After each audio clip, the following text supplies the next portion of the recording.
Si Sir galing Olonga po, nagpakabit ng ganito. Ang problema, dinala dito kasi kumukurap. At ayon sa mga nagkakabit ng ganito, normal daw kumukurap ang motor, lalo na kung di raw battery drive. Gaya ng sabi ng mekaniko nagkabit nito, kasi daw yung Sniper 150 niya, hindi battery drive. Ngayon ako nakarinig noon na Sniper hindi naka-battery drive.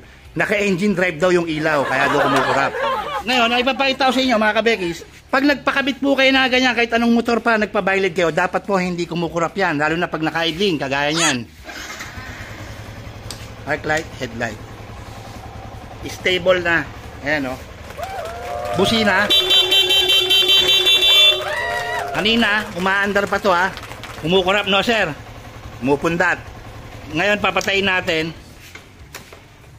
Kung kanina umaandar ang makina, kumukurap, pag bumubusina siya, ngayon hindi na. Yan. So tandaan nyo mga kabekis, pag nagpakabit kayo ng gantong ilaw, violet, pag nakita nyong kumurap at sinabi sa inyong normal yon, wag kayo maniwala. Dapat hindi.